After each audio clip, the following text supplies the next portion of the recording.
Ni ortodoxa ni heterodoxa. Tampoco es un rejunte de la antipatria pirata para robar. Es peronista. Los números de Perón, con la conducción de Omar Seijo. Escúchalo los viernes a las 13 en Radio Rebelde. Todos los días a la medianoche te acompañamos hasta las 6 de la mañana en ¿Qué no te deja dormir esta noche? Música y literatura. Literatura y música en la trasnoche de Radio Rebelde.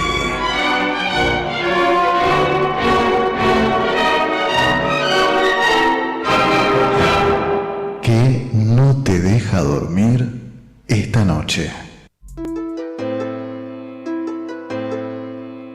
El Grito. El programa de la Unión de Teatristas Independientes de Argentina. En tiempos de incertidumbre y desesperanza, es imprescindible gestar proyectos colectivos desde donde planificar la esperanza junto a otros. Los lunes a las 10 de la noche, El Grito. WhatsApp de la Rebelde 11 2690 8496 1126 908496. Agendanos y participa de la Asamblea Radial.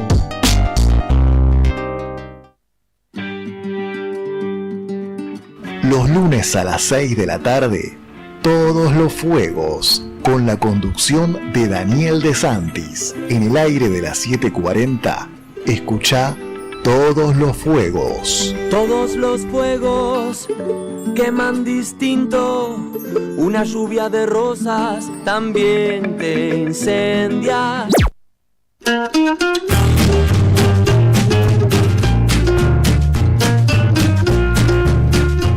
Buenas tardes a toda la numerosa y cálida audiencia de Todos los Fuegos por AM 740 Radio Rebelde. Bueno, hoy como todos los lunes a esta hora tenemos a Javi. Hoy está virtual en la pantalla, lo estamos viendo ahí. ¿Hace calor allá, Javi? Hace calor. Buenas tardes para todos y para todas. Sí, hoy no estoy, pero estoy. Eso es lo que sí, está firme. Porque acá hace calor y prendimos el aire, pero lo mismo sigue el calor, pero lo vamos a dejar ahí. 24 grados, recomendación de Macri, no más de 24, dijo Mauricio. Bueno, sí. No, yo ya lo usaba siempre a 24 porque no me gusta muy frío. Y tenemos a Dayana Álvarez en los controles, la musicalización, y a veces también escuchamos alguna lectura, y cuando se anime dirá lo que ella quiera. Ya la comprometimos acá en público, Se ríe, no dijo que no puso cara fea. Ya que estamos, ¿querés que digamos el tema redes? Yo acá no lo tengo, pero ahí, sí, acá de Dayana lo tiene. Dayana se anima, ahí sí. Así nos pueden escribir y comentar y todo eso. Sí, ella lo tiene presente. Bueno, buenas tardes a todos. Sí, nos pueden seguir a través de YouTube, de Instagram como @todoslosfuegosradio. Nos encuentran en X o Twitter, como prefieran decirle, a través de @F_fuegos. Y si nos quieren dejar un mensaje durante el programa, lo pueden hacer al 11 26 90 8496. Y nos escuchan por AM 1570 y por internet a través de YouTube en Radio Rebelde AM 740 o en radiorebelde.ar. Bueno, muy bien. Estamos por todas esas redes sociales o coordenadas. Ya hablamos de Descartes, de Newton, todo eso no lo vamos a repetir hoy. Hoy vamos a una editorial que me estuve haciendo cuentas bastante. Me acordaba una fórmula de hace 1.000.000 de años cuando iba al comercial. El problema es la información, porque era una de las informaciones clave, es la tasa la inflación en Estados Unidos. Y teníamos dos valores, pero bueno, usamos una de los dos valores. Pero con el otro valor no cambia el contenido de lo que vamos a decir acá. Y dice así el editorial de hoy. Mucho número, así que es cortito, pero presten atención. la destrucción de la Argentina. Por la libertad para el capital y la esclavitud para el 80% de su población. Leo de nuevo. La destrucción de la Argentina por la libertad para el capital y la esclavitud para el 80% de su población.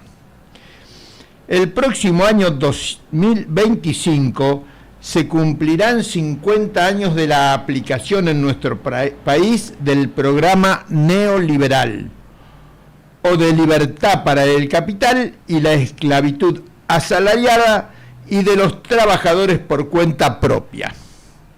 En junio de 1975, el gobierno peronista presidido por Isabel Martínez de Perón, amiga de Victoria Villarruel, hemos visto la foto por todos lados circulando por las redes, presidido por Isabel y López Rega, a través de su ministro de Economía, Celestino Rodrigo, intentó aplicar un shock de recetas liberales del mismo calibre que las aplicadas desde hace 11 meses por el presidente Milei. Hay que comparar, muy parecido, eso de que, por eso una vez hicimos acá una nota que se llama Milei peronista de Isabel Martínez y de López Rega. En aquel momento provocaron la sublevación de la clase obrera. La sublevación fue conocida como Rodrigazo, en la que los revolucionarios guevaristas, junto a otras organizaciones revolucionarias, a través de la coordinadora de gremios en lucha que habíamos organizado entre todos, estuvimos al frente para derrotar ese primer intento.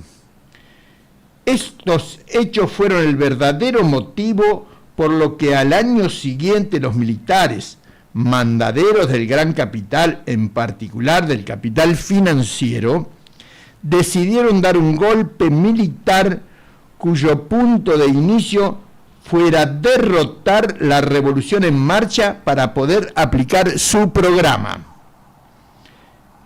Esta decisión tuvo su ejecución a partir del golpe militar contrarrevolucionario del 24 de marzo de 1976. Esto siempre lo aclaramos porque interesadamente la gran mayoría de los comunicadores, analistas científicos, etcétera, etcétera, militantes, dicen que el golpe se dio para aplicar un plan económico.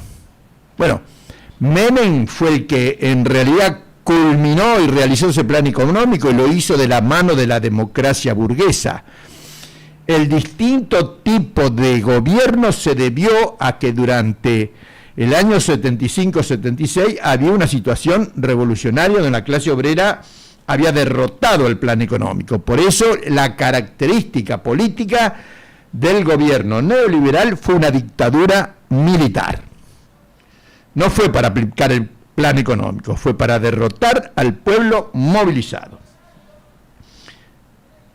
La continuidad neoliberal está sustentada en que en febrero de 1977 se aprobó la Ley de Entidades Financieras, que no fue derogada por ninguno de los gobiernos posteriores, sigue vigente, vivita y coleando, por lo que podemos afirmar que más intensamente o más suavemente el programa del 24 de marzo de 1976 en su esencia se mantuvo y se mantiene hoy con personeros que lo reivindican abiertamente, presidente y vicepresidenta. El programa liberal achicó la Argentina. Bueno, acá se vienen los números. En el año 1974, el Producto Bruto Interno de Argentina era de 72.500 millones de dólares, redondeo, porque si no se hace más complicado el número. Entonces, el Producto Bruto de 74, 72.500 millones de dólares, que se repartían desigualmente entre sus 25 millones de habitantes, dando un Producto Bruto Interno per cápita de $2.900, también redondeado. Si este último valor lo actualizamos de acuerdo con la inflación de Estados Unidos, que fue en promedio del 3,8% anual, lo que para el periodo de 49 años da el 620%. Nosotros acá hemos tenido meses que han superado, ellos en 49 años. Bueno, entonces en 49 años Estados Unidos tuvo una inflación de 620%. Hay otros datos que dan un poco menos, este yo lo calculé yo en base a información que obtuve. ¿Por qué? Porque tenemos que actualizar el Producto Bruto per cápita del 74 de acuerdo a la inflación de Estados Unidos. Esos dólares, ahora, ¿cuántos serían? Y nos da $21.000, mientras que el PBI per cápita del pasado 2023 fue, según distintas estimaciones, de $10.200. Comparando ambos PBI per cápita, actualizado el primero, vemos que todos los argentinos promedio, porque están los que se llevan la torta y otros que se llevan las migas que quedan, nos empobrecimos en un 50%, mejor dicho, nos empobrecimos a la mitad. Hoy el promedio de lo que recibe en dólares cada argentino es la mitad que hace 50 años. Dicho en otras palabras, la Argentina de libre mercado es poco más de la mitad de aquella Argentina en que el capital se valorizaba principalmente por medio de la producción. Por las dudas, porque siempre hay quien te critica, aclaramos que no estamos elogiando al capitalismo industrial, ya que el incremento del capital se realizaba directamente por la extracción al obrero de plusvalía, trabajo no pago, ¿no? A una tasa de explotación de 5:1, es decir, que el obrero producía valores por 5 y le pagaban por 1. La diferencia es la plusvalía. En la actualidad, esa tasa debe andar por el doble. Acá debemos estar 10:1. Y por otro lado, es imposible volver al capitalismo industrial, ya que no hay ningún capital importante que luche por ello, y el capitalismo está dominado por el capital financiero internacional. Por eso vemos que tanto el oficialismo como la mayoría de la oposición, porque siempre puede haber alguno que se escape, todos están bajo la égida del capital, de la dominación del capital financiero. Pero eso no es todo, ya que la mitad se reparte, o sea, la mitad que ahora es del PBI per cápita que recibe cada uno, se reparte el doble peor o mucho más.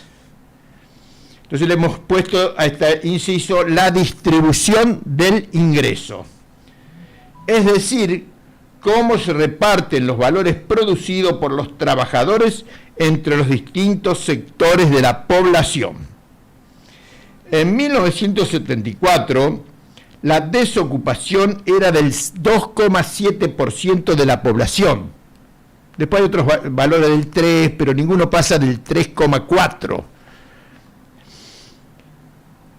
Y pasó al 7% en la actualidad, pero con la diferencia que ese número no contempla el alto crecimiento del trabajo informal que se reparte entre distintos niveles de ingreso, siendo mayor entre los de ingresos bajos. El trabajo informal predomina entre los que reciben bajos ingresos.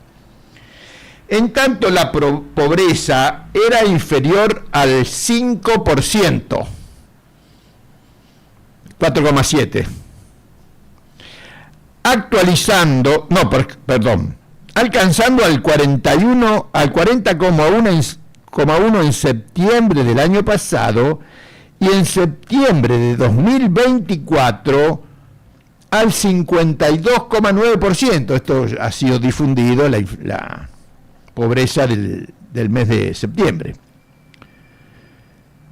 La libertad para el capital multiplicó la pobreza por 11. O sea que no estamos exagerando cuando decimos libertad para el capital y esclavitud para el asalariado y los trabajadores por cuenta propia. Se podrían dar más datos que ya hemos publicado en nuestros editoriales, como el permanente descenso del peso de la industria en el Producto Bruto Interno y el crecimiento de la actividad primaria, extractiva y agrícola ganadera, que generan pocos puestos de trabajo, pero que tienen gran peso en el repunte de la balanza comercial por el aumento de las exportaciones de ese origen. Un PBI per cápita de la mitad y la multiplicación por 11 de la pobreza dan a un país más pequeño, más pobre, más desigual, en el que la pobreza y la indigencia se ha extendido en forma de endemia. Pandemia es que está todo el mundo, endemia es que se queda para muchos años. Es decir, que no es pasajera, sino que vino para quedarse de la mano de la libertad para el capital y la esclavitud asalariada de los trabajadores, de los trabajadores por cuenta propia y los desocupados. Insistimos, lo repetimos varias veces, libertad para el capital y esclavitud para el resto de la población trabajadora. Con un PBI per cápita reducido a la mitad del de hace 50 años y más pobre el pueblo trabajador argentino, es decir, el 80% de la población que vive de su trabajo, los obreros, los campesinos, las clases medias trabajadoras, con la hegemonía liberal colonial en la cabeza de nuestros dirigentes oficialistas y gran parte de los opositores, que se desviven por arrastrarse como gusanos ante el tridente guerrerista de la OTAN que ocupa el 30% de nuestro territorio. Difícilmente podremos mantener los 10 millones de kilómetros cuadrados de nuestra superficie continental y marítima. Estas son algunas de las razones por las que nuestras consignas son: por la creación de 6 millones de puestos de trabajo formal bien remunerados, por la revolución industrial, por la integridad territorial de nuestra patria, por el bienestar y la felicidad del pueblo argentino. Hasta ahí llega el editorial para el día de hoy. Bien, y yo creo que es un poco, cuando después nos hablan de que todo este tiempo hubo socialismo, de un modo u otro, ¿no?, que es la consigna que suelen agitar los espacios de centro derecha y de derecha, creo que queda claro, ¿no?, que si lo que hemos tenido precisamente han sido variantes cada vez más explotadoras, ¿no?, de capitalismo, a cuál más, y en general siempre tienden a esto, me parece, ¿no?, como al refrito de volver a lo que inició en aquel momento, ¿no?, en la época del Rodrigazo. Todo el tiempo estamos regresando a eso, claro, a la fuente, por así decirlo.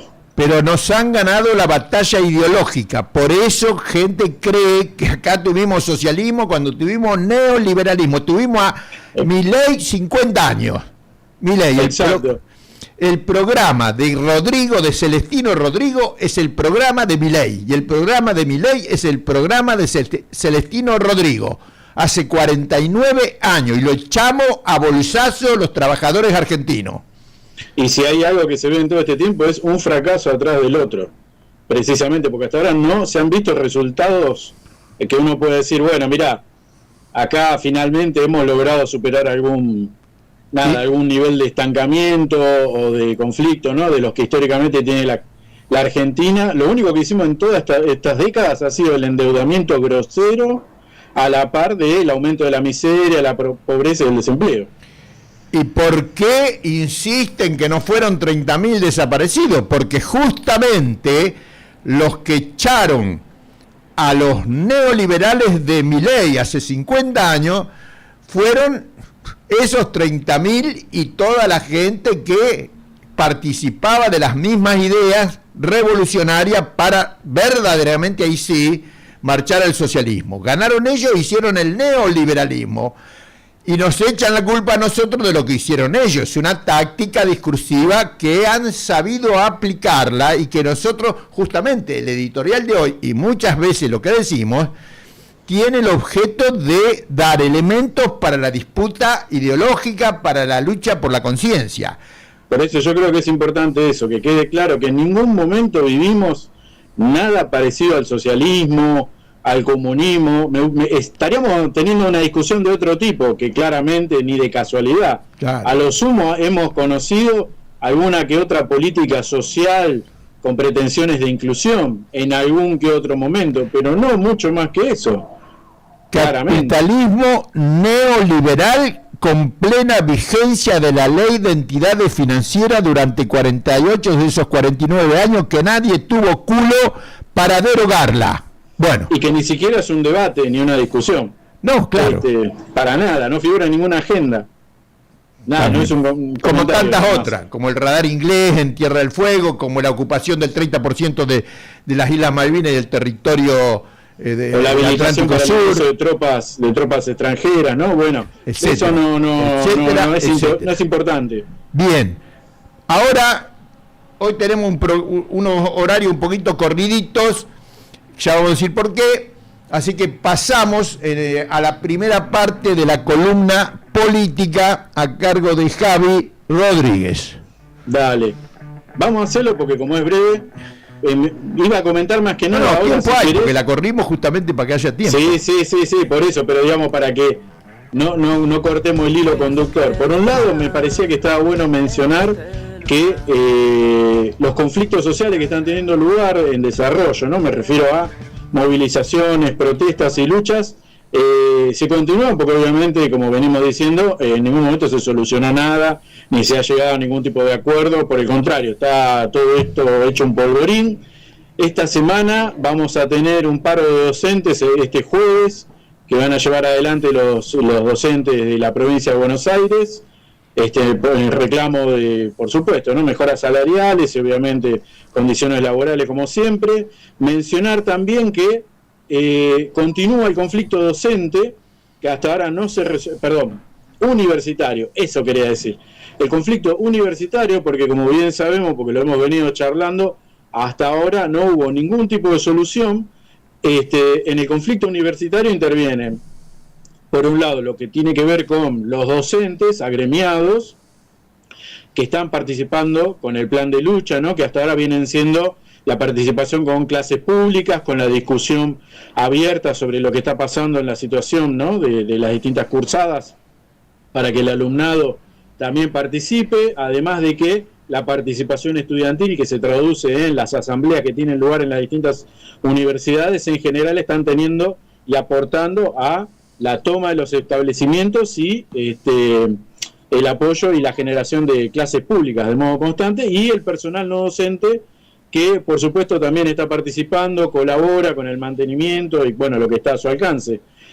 No se puede decir lo mismo particularmente de lo que tiene que ver con quienes llevan adelante la gestión de las distintas facultades, ¿no? Porque lo que son los rectores de extracción radical, no estamos diciendo nada que no se sepa, en general, en vez de estar participando y agudizando el conflicto, vuelvo a decir, ya vamos para 3 semanas con facultades tomadas, con asambleas constantes, movilizaciones y demás. Esta gente, la gente de los rectorados, en general, los rectores, eso quise decir, los rectores en general lo que están haciendo es tratando de poner paños fríos y tratar de pasar alguna especie de instancia de negociación. no sé si se entiende, o sea, por un lado, docentes, no docentes y estudiantes están en una dinámica de movilización, de participación, de clases públicas y de asambleas tomadas de modo pacífico, sin romper nada, ni ninguna de esas amenazas de terrorismo y demás que estuvo diciendo Patricia Bullrich, mientras que los rectores están buscando apostar un poco a la desmovilización y ver si se pueden sentar a negociar algo. ¿Se entiende? Una dirección, una... ¿Puedo decir algo? Aprovecho. Sí, por favor. Hay un concepto que está mal formulado, como tantos otros conceptos que ha formulado mal el trotskismo, producto de su política, bueno, al margen de las masas y de la situación política. La palabra negociación. La palabra negociación no es una mala palabra. La palabra negociación, en todo conflicto se negocia, en todo. Hasta en las guerras más crueles y cruentas, desde la Primera, Segunda Guerra Mundial, etcétera, etcétera, siempre hay negociación. El problema es qué se negocia, a cambio de qué. Porque siempre hay una huelga, se llega a una conclusión, bueno, sacamos el 20%, el 30%, el 80% de lo que pedíamos. Hubo una negociación. Lo que hay que hacer es que la negociación tiene que ser pública y resuelta por todos los interesados que le afecta la negociación. Si es una huelga en una fábrica, todos los trabajadores de esa fábrica tienen que opinar, porque hay veces que la relación de fuerza da hasta cierto nivel y otras veces no da. Acá lo mismo, en todo conflicto siempre hay una negociación. Vuelvo a decir, lo que tiene que estar acompañado de la publicidad y la participación, porque además ahí es donde la gente madura y crece políticamente, cuando tiene que tomar decisiones. Y de hecho, precisamente, algo que se está viendo también es esto, ¿no? Que esto es un saldo que saco yo. Muchos chicos y chicas, particularmente me refiero al alumnado, que por ahí venían con una perspectiva absolutamente apática y desmovilizada y despolitizada, sin necesidad de tener una afiliación a alguna corriente, pero se están politizando, porque están viendo la situación en la que están, ¿no? Muchos son hijos e hijas de laburantes y claramente si pasamos a la casi probable desfinanciamiento que signifique el cierre o el no inicio del próximo cuatrimestre, muchos pibes se van a quedar sin poder seguir cursando. Y termino con esto. Sí. Que se esté negociando no quiere decir que haya que desmovilizar. La mejor forma de la negociación pública con la participación de los interesados es que los interesados estén en pie de movilización, en pie de lucha. Obvio, si no hay cómo hacer contrapeso, ¿no? Cómo plantarle, digamos, ahí algo en la mesa, precisamente a las patronales y a los que tienen las capacidades de decisión. Y lo último, y así ya nos vamos a la tanda, esta semana se va a dar un fenómeno extraño, porque hace más de 2 semanas, ya casi 3, ya lo hemos mencionado, incluso aquí, está anunciado un paro de todos los sindicatos del transporte. Esto incluye subte, trenes, todas las líneas de colectivo, ¿qué día? Incluso los aeronáuticos.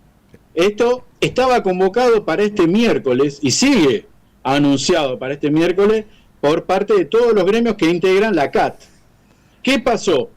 Hasta hace un rato, porque hace un rato hubo una reunión, la UTA, que venía formando parte de todo esto y que decía que iba a participar, de repente empezó a decir, bueno, nosotros tenemos que evaluar, no sé si están dadas las condiciones, bla, bla, bla. Cuestión que, porque ellos justo en este momento están cerrando su propia paritaria y bueno, hay que ver qué tan discutible o no es su vinculación, la de sus dirigentes, no la de los laburantes, me refiero, ¿no? Sus representantes sindicales con las mesas, con las cámaras patronales, ¿no?, del sector, de manera que la UTA decidió no participar de la huelga que va a tener lugar este miércoles, y de paso que vayan sabiendo los compañeros y compañeras que tienen que ir a laburar, sepa que el miércoles lo más probable es que sea muy difícil viajar al laburo. La UTA, que si hubiese participado le hubiese dado claramente otro peso a la medida de fuerza, prefirió pasar para el jueves su movilización, porque va a ser eso, con un quite de tarea, vamos a ver si eso se traduce en un paro de colectivos. ¿Por qué la pasó para el jueves? Porque ya los tipos habían avisado que no iban a parar, entonces los demás gremios los presionaron y ya muchas líneas de colectivos estaban adhiriendo al paro del miércoles. Entonces los tipos no son burócratas, pero no son tontos.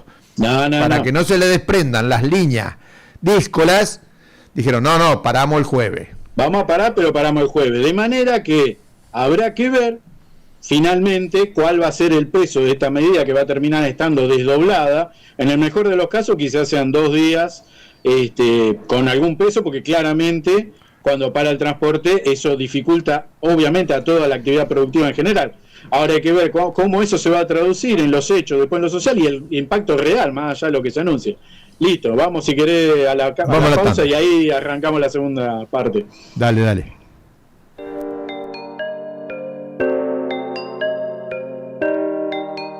Ahora también en AM 1570.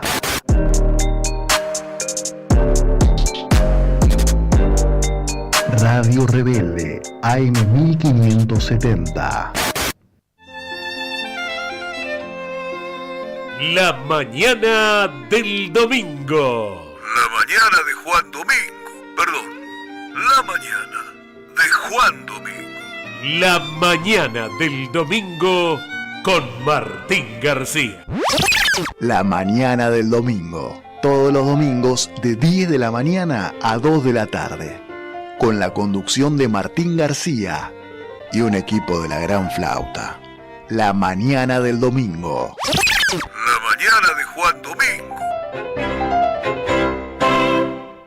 Queridos compañeros y compañeras, nos une la rebeldía. Entre tanto ataque y agitación les traigo una buena noticia. Ustedes saben que para nosotros no hay nada mejor que un día peronista. Bueno, ahora a la tradición sumaremos los domingos Piovano.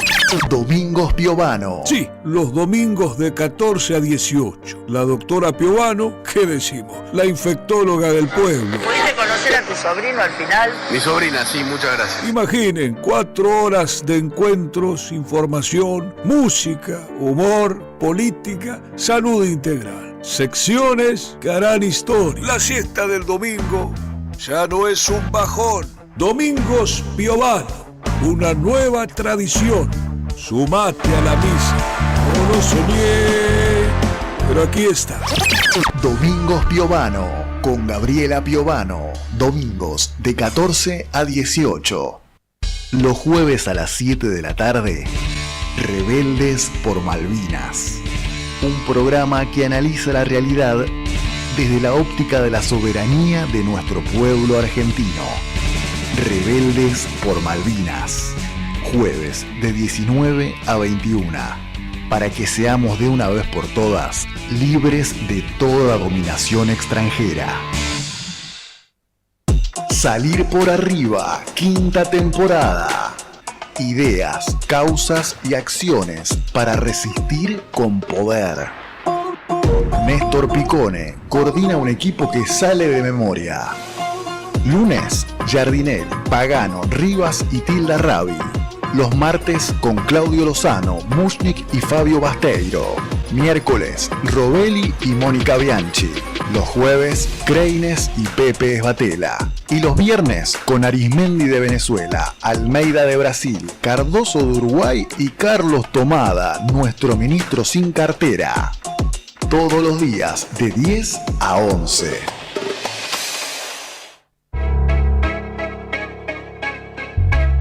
Ya escuchás La Rebelde, ahora también nos podés ver. Mirá la programación en vivo de AM740 en YouTube.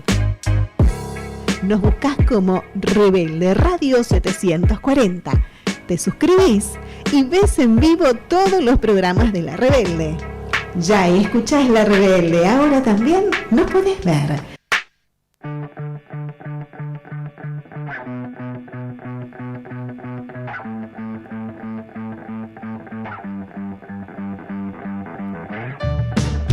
¿Qué es lo que está mal en este lugar? Acá yo no lo entiendo. ¿Y quién más que vos sabe lo que vos sos? A mí no me hagas preguntas. Dale, Javi. Esta es la música, esta es la música para introducir la columna. Exacto. Ahí estábamos escuchando a Boom Boom Kid. Algunos y algunas quizás lo recuerden, porque, bueno, es como una leyenda, ¿no? Del hardcore, del punk. También es un gran referente de lo que son, digamos, la autogestión, ¿no? De discos, ¿no? Él tenía su propio local, incluso de remeras y demás. Ha iniciado su carrera solista en su momento, ¿no? Con Boom Boom Kid. Esta canción precisamente se llama, siempre aparte son canciones muy sentidas, muy sentimentales, ¿no? Habla mucho de cuestiones, ¿no? De dolores, de sentimientos, ¿no? La sinceridad.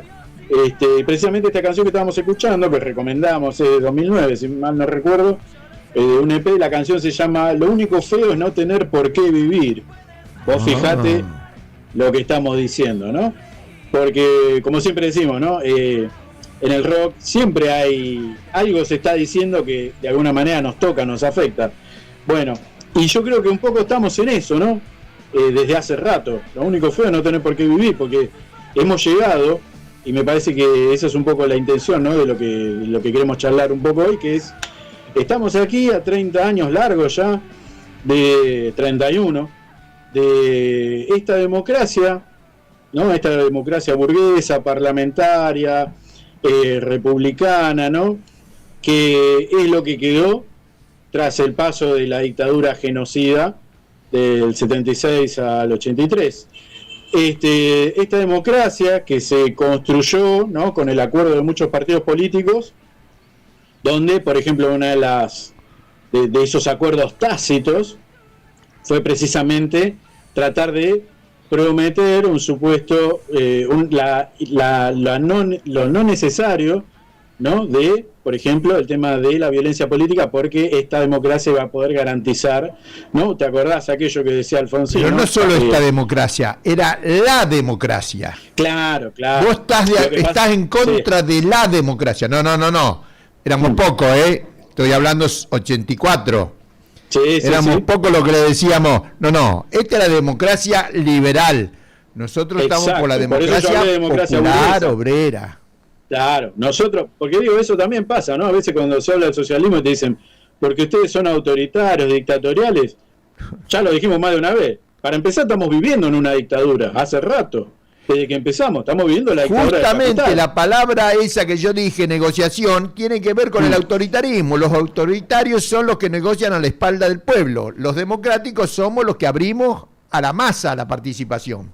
Exactamente. Y bueno, estamos aquí y yo creo que de todo eso, más allá de que pudo haber algunos momentos de ciertas políticas inclusivas, de ampliación de algunos derechos y algún que otro mejor momento de nivel de vida que se pudo lograr circunstancialmente, sin embargo, eso no quita que estamos viviendo una realidad sumamente oscura, por eso el título de la canción, ¿no?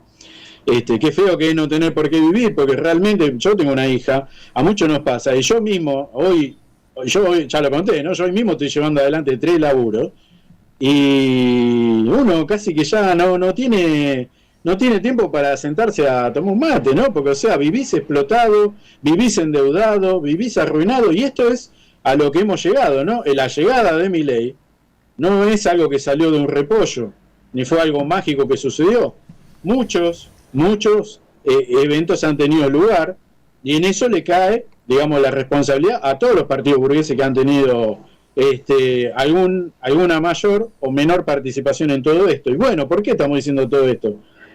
Porque yo creo que también hay algo que pasa en esto, y que en eso le reconozco a Milei cuando lo dice, que debería tener que pasar algo, ¿no? De que esto debería ser un momento refundacional, porque claramente esta democracia, vamos a seguir diciendo democracia nada más que por el hecho de que así le gusta decirlo, ¿no? Pero digamos, este parlamentarismo, sistema parlamentario burgués con pretensiones republicanas y no mucho más que eso, donde lo único que uno puede elegir es nada más cuál va a ser el verdugo de turno, ya tiene que empezar a cambiar.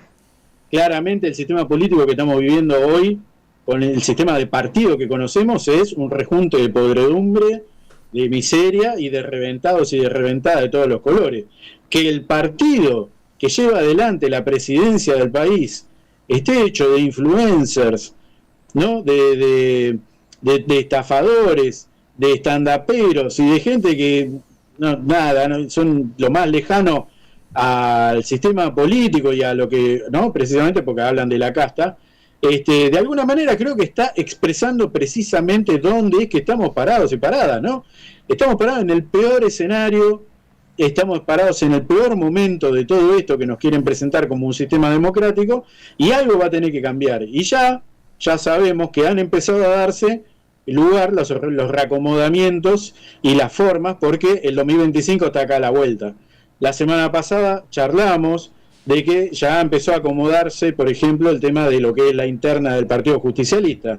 Sabemos que hay dos listas, porque aparentemente va a haber una interna, aunque la sorpresa, ¿no? Ya dijimos, ¿no? Que por un lado está la candidatura de Cristina Fernández, la expresidenta, y que obviamente cuenta con, es todo lo que queda, digamos, del kirchnerismo y de ciertos sectores afines del progresismo, de todo el proceso kirchnerista, vamos a decirlo así, ¿no? Los tres gobiernos, más allá de sus diferencias, ¿no? La presidencia de Néstor y después las dos presidencias de Cristina, más, qué sé yo, lo que haya sobrevivido de la experiencia de Alberto Fernández, que ni vamos a entrar sobre ese tema. Por otro lado tenemos a Quintela, ¿no? Actual gobernador de La Rioja, que se presenta con otra lista, y la cuestión es que cuando uno mira las dos listas uno no ve demasiadas diferencias, y en ninguno de los dos lugares tampoco uno ha escuchado demasiadas autocríticas.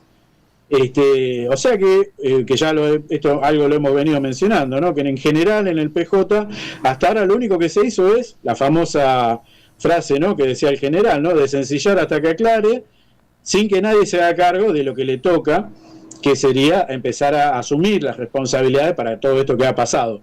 La novedad fue este fin de eso, decía, que aparentemente a Quintela le dieron de baja la lista porque supuestamente algunos de los avales y gente que se presentó no estaba claro, las listas estaban medio truchas, y lo destacable de todo esto es que la jueza electoral, Servini de Cubría, anunció, muchachos, si no se organizan y no se ponen de acuerdo va a haber intervención del partido.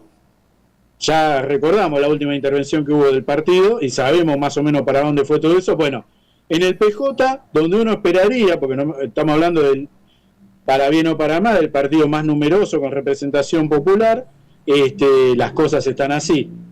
Por el otro lado, ya sabemos que Juntos por el Cambio no existe más, ya sabemos que lo que quedó es específicamente el PRO, de vuelta bajo la égida de Mauricio Macri, pero con un vínculo bastante fuerte, esto ya lo hemos charlado bastante, así que no vamos a desarrollar mucho, pero hay una línea de confluencia, de acercamiento, de convivencia, y quién sabe si eventualmente una posible fusión con La Libertad Avanza.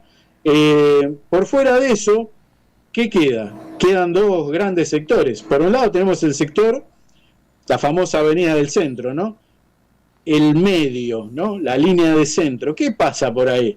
Por ahí están pasando muchos sectores, como puede ser la gente de Piqueto, Carrió, el radicalismo, que esta semana pasada detonó, algo estuvimos charlando la semana pasada, detonó, y ahora tenemos dos bloques radicales, donde por un lado está el radicalismo complaciente, que está haciendo seguidismo 100% de lo que propone La Libertad Avanza, y por otro lado tenemos ahí a Lustó y a Manes, aparentemente, que son, digamos, las caras visibles de un sector que, bueno, como que la nafta dio hasta ahí, y buscan un poco lavarle la cara al partido.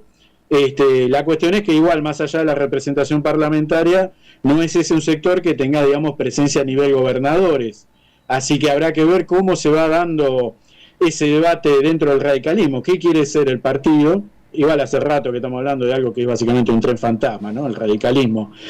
Y por otro lado nos queda, simplificando, por ahí lo que un poco nos interesa y nos ocupa un poco más a nosotros, ¿no?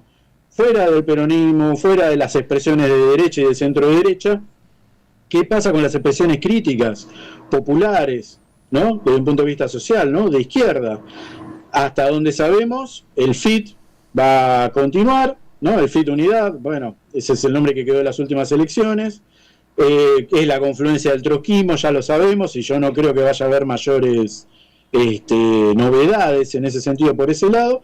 Y por otro lado sabemos que este sábado que viene aparentemente va a tener lugar una suerte de confluencia de varios sectores, partidos, movimientos, de lo que en su momento era la izquierda, lo que se reconocía, ¿no?, como la izquierda post-2001, no trotskista. Este sábado, bueno, como mencioné, va a estar dándose el lanzamiento de Vientos del Pueblo, Frente por el Poder Popular.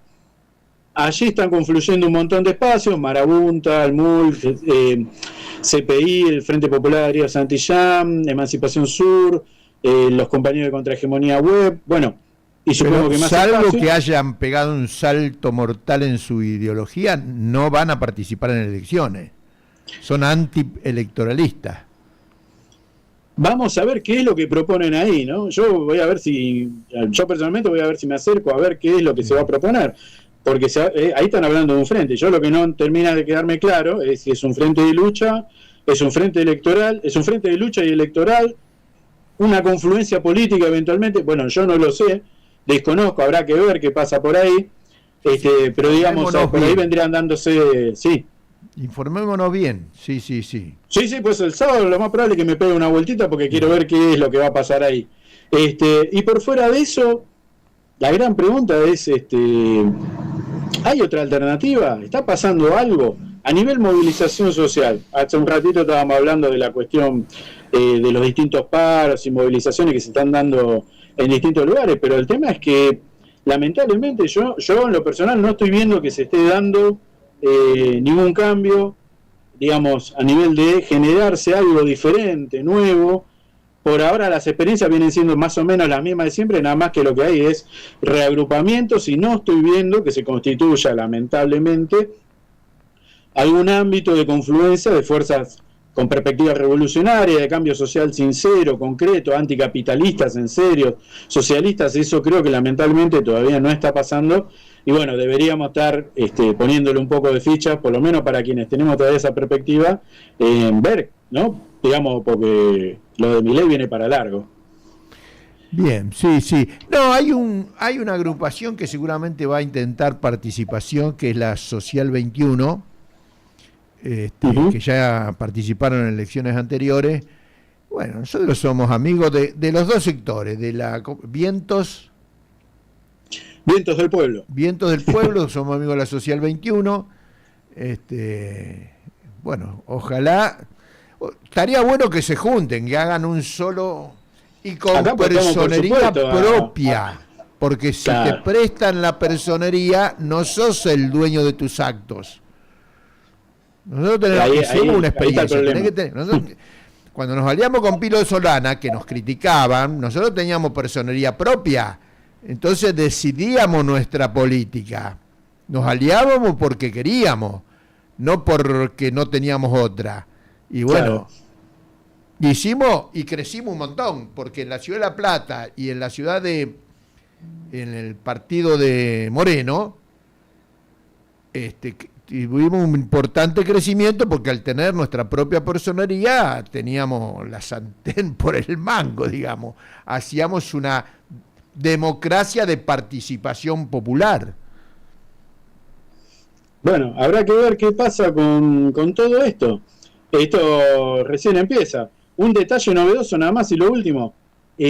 Santiago Caputo está preocupado con todo esto, porque se da cuenta que la suerte que tuvieron las elecciones, entre comillas, no va a pasar dos veces. Y tiró una frase que fue: tenemos que dejar de ser un espacio de influencers y de reventados para empezar a tener técnicos de gestión. Lanzaron una especie de fundación que se llama Faro. Atención, porque habrá que ver qué van a meter ahí, si va a ser un refrito de la Fundación Mediterránea o alguno de esos experimentos Frankenstein que suele hacer la derecha. Además que tengan, bueno, ojalá no, pero digamos, tienen que tener, lo digo por esto otro, que tienen que tener fiscales propios, porque si no se lo van a, espero que no se lo presten de nuevo el peronismo y el kirchnerismo, como fue. No, ya Massa, estamos aquí gracias a esa gran mano que le dio el compañero Massa, ¿no? Esperemos que eso no vuelva a pasar. Nos vamos a Cuba. que hoy la columna de Cuba va a hablar sobre el problema energético que está pasando Cuba, así que escuchamos a los compañeros de la solidaridad con Cuba. Hola audiencia, amigas y amigos, habla Alberto Más, secretario del Club Argentino de Periodistas Amigos de Cuba, compartiendo con ustedes este espacio semanal de análisis y resistencia latinoamericanista y antiimperialista que llamamos Voces por Cuba. No podemos naturalizar lo que le pasa a Cuba. No podemos naturalizar 63 años de bloqueo a la isla, el más largo y profundo de la historia de la humanidad. Es un genocidio lento, pero permanente. Cuba sufre hoy la peor crisis energética de su historia al caerse el sistema electroenergético nacional esta semana pasada y sin resolverse en la actualidad. Los daños económicos que produce el bloqueo en 18 días equivalen al costo anual del mantenimiento del sistema electroenergético nacional. Fijemos este dato: 18 días de bloqueo equivalen al costo anual de mantenimiento del sistema electroenergético nacional. Tanta crueldad de parte de Estados Unidos es una vergüenza para toda la humanidad, que sí, repudia el bloqueo masivamente en las Naciones Unidas, pero no lo pueden o no lo quieren revertir. Sí, hay excepciones, sí hay una actitud diferente en países que además deciden ayudar a Cuba desafiando el poder imperial y muchas veces pagando un costo altísimo, como le ha pasado a Venezuela. A pesar de todo, Cuba no está sola. El canciller Bruno Rodríguez agradeció los inmediatos esfuerzos y el apoyo ofrecido por los gobiernos de Venezuela, México, Colombia, Rusia y Barbados para hacer frente a la actual situación crítica del sistema electroenergético nacional. La desconexión total del sistema se produce al salir de funcionamiento la más importante generadora de electricidad de la isla, la central termoeléctrica Antonio Guiteras. Mientras estaba en una situación crítica de provisión de fuel oil, necesario para la generación eléctrica, ya que, por las condiciones climáticas, la cercanía del huracán Oscar que tocó tierra isleña en el oriente, no permitió a los barcos descargar el combustible, y se produce una salida imprevista total de la termoeléctrica Guiteras. Pero, como decíamos al principio, no podemos naturalizar lo que le pasa a Cuba. Hay una realidad parcial que los medios hegemónicos de comunicación no se cansan de repetir. Medios hegemónicos que además están contra toda acción popular en nuestros países. Analizan permanentemente que en Cuba hay décadas de falta de inversión, que el sistema eléctrico está obsoleto, que tiene una excesiva dependencia de los combustibles fósiles y que su aliada Venezuela no manda mucho petróleo a la isla, etcétera, etcétera, etcétera. Pero lo que no dicen es que las sanciones norteamericanas a Venezuela afectaron casi totalmente la producción petrolera venezolana, que tarda en volver a los niveles históricos, que Estados Unidos afectó descaradamente la liquidez financiera cubana al atacar el flujo de turistas tras la pandemia, una de sus principales fuentes de ingresos, al sancionar a los turistas europeos que viajaban a Cuba. Otra fuente de ingresos también fue impedida con sanciones: las remesas que enviaba a la isla la emigración cubana, fundamentalmente desde Estados Unidos. Hablan de inviabilidad de un sistema económico y social basado en los principios del socialismo, pero no menciona que Washington sanciona y multa a cuanta empresa comercia con la isla o no le permite a Cuba acceder a créditos para el desarrollo, para, por ejemplo, modernizar el sistema eléctrico, ya que en Estados Unidos controla tanto el Banco Mundial como el Banco Interamericano de Desarrollo. Son 63 años de bloqueo y ataque sistemático a la revolución cubana y su pueblo, que se ha profundizado últimamente, a la aplicación extraterritorial completa de la ley Helms-Burton, que impide la inversión extranjera, a las 243 medidas aplicadas por Trump durante su gobierno y la infame inclusión de la lista de países patrocinadores del terrorismo que Biden mantiene, debemos sumarle aquellas que toman individualmente las empresas por presiones norteamericanas o serviles de algunos gobiernos, como lo que le pasa en Argentina, donde la empresa nacional de combustible YPF se niega a cargar nafta cubana de aviación, que debió suspender sus vuelos al país. Lentamente se va restableciendo el sistema energético. Van conectando los microsistemas y las centrales flotantes de La Habana, Mariel y Energás Boca de Jaruco. Arrancan los subsistemas provinciales y entrarán a funcionar las centrales guiteras, Nuevitas y Renté. Las autoridades del gobierno siguen investigando las causas que hicieron que se caiga todo el sistema. Pero sabemos que más allá de lo puntual, el motivo central de las penurias que pasa el pueblo cubano es el genocida bloqueo que Estados Unidos le aplican y que indudablemente desde el mundo debemos no solo repudiar y condenar, sino presionar políticamente para que se termine. No podemos tomar como un hecho normal que un país cuyo gobierno es controlado por la industria armamentística, los fondos de inversión como BlackRock, Vanguard y los tecnológicos como Elon Musk y Zuckerberg, y que en aras de consolidar su egoísmo y su avaricia a costa del sufrimiento del resto, decidan sobre el destino de la humanidad. Un destino con una minoría que nada en la abundancia y miles de millones pasan penurias y hambre. Vamos pueblo cubano, vamos gobierno de Cuba, que esta vez también vamos a triunfar. Bueno, tenemos un mensaje de un fiel oyente, Darío Marchini, que nos dice: hola Daniel, Javier y Diana, la primarización de la economía y el empobrecimiento de la mayor parte de la población es coherente con el sueño de Milei de retrotraer la Argentina a la realidad colonial de principios del siglo XX. Muy bien, dicho esto, vamos a presentar la segunda parte de la entrevista al licenciado en Economía Gerardo de Santis.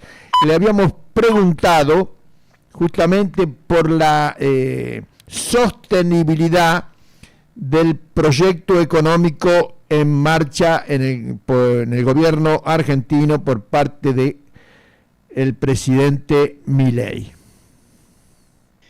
¿Qué probabilidad hay que el modelo de Milei se estabilice y avance en su perfil de largo plazo? Bueno, tiene varias aristas esta cuestión. En lo transcurrido hasta acá vemos que hay un ajuste fiscal muy fuerte, de más de 5% del PBI. Ese ajuste ha impactado fundamentalmente sobre los sectores populares y la clase media, con medidas que han reducido la carga impositiva a los sectores de mayor poder económico o capacidad contributiva, y esto digamos, dado o visto el proyecto de presupuesto 25, está claro, está dicho ahí que se va a profundizar sobre los sectores que se ha ajustado, que el presupuesto está armado con una lógica distinta, o sea, priorizando el pago de la deuda primero, y que los recursos que sobren sobre eso serán utilizados para el resto de los gastos. Y eventualmente, si la recaudación es por un motivo eventual mayor, eso se utilizará para formar un fondo de reserva para eventuales pagos de deuda, o un fondo anticíclico, o un fondo de eventuales pagos de la deuda. Y si en la mayor recaudación es por motivos estructurales, o sea, de largo plazo, va a ser para reducir impuestos. Con lo cual, uno puede, y en esas mismas proyecciones, los componentes de la demanda que marcan un aumento es la inversión y las exportaciones. Respecto a la inversión, es difícil saber si eso se va a cumplir, porque buena parte del stock de capital o del aparato productivo destinado al mercado interno está operando con capacidad instalada ociosa. Y por otro lado, las inversiones extranjeras directas están reticentes a venir, dado que todavía sigue vigente el control de capitales, lo que llamamos vulgarmente como cepo, y por todo lo que uno puede entender de los mensajes del gobierno, su postura de privilegiar como principal y prácticamente único objetivo la reducción de la inflación, para lo cual requiere que los dólares financieros no aumenten, y por ese mismo motivo ha tomado la decisión durante este año 24 de volcar el 20% de las exportaciones al contado con liquidación directamente para darle oferta a ese mercado, y después también establecer normativas donde le permite al central vender reservas para volcar ese mercado y continuar con todas las restricciones que hay de impedir que alguien compre en ese mercado, lo que da como resultado que hay un tipo de cambio oficial totalmente controlado por el Estado, más tipos de cambio paralelos también muy controlados por el Estado. Está claro que la prioridad está de mantener la inflación en baja. Bueno, se evita que los dólares financieros aumenten justamente para que eso no tenga repercusión en los precios. Y se deja de importar, de ser importante, la acumulación de reservas del Banco Central, que de alguna manera sería algo bien visto por los acreedores externos, porque, bueno, si el Banco Central junta reservas, la probabilidad de cobro es mayor. Digo, la acumulación de reservas vía los mecanismos genuinos y naturales y regulares de acumulación de reservas, que cuando uno tiene una balanza de transacciones corriente superavitaria. Esto es, exporta más de lo que importa, recibe turistas más de los que se van, pero estas medidas que el gobierno ha tomado han dado como resultado lo que llamamos en la Argentina un dólar barato. Lo llamativo, a diferencia de los otros de periodo de dólar barato, la dictadura, la década del 90 y el gobierno de los 2 primeros años de Macri, es que este logro de dólar barato, justamente para utilizarlo como mecanismo antiinflacionario, se ha logrado sin dólares y se ha logrado con intervención del Estado. Por eso, buena parte de la crítica de economistas liberales hacia el programa macroeconómico de Milei es, bueno, no sabemos cuánto vale el dólar. Dicho todo esto, lo que uno lee es que el gobierno ha decidido seguir con los cepos, el multicepo podríamos llamarlo ahora, hasta las elecciones de octubre. Es un año. Para lograr este objetivo, que es ir bajando la inflación en todo ese periodo, y que en definitiva es el mayor capital político que el gobierno tiene. O sea, evidentemente está dispuesto a pagar el costo político porque todas estas medidas llevan como resultado a que la economía no haya tenido un rebote en B y esté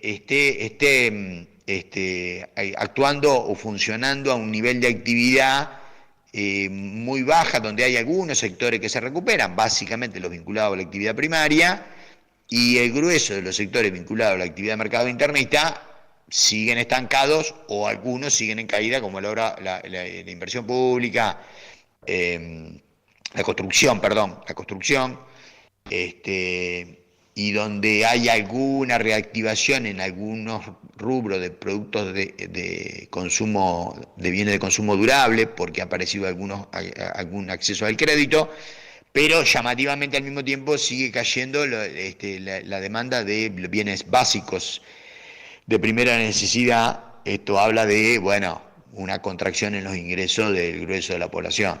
Esos consumos son los que se resisten a bajar, aunque te bajen los ingresos, pero si de hecho está ocurriendo, evidentemente hay una buena parte de la población que sigue teniendo ingresos a la baja, que entiendo está explicado básicamente por el gran grado de informalidad de la economía.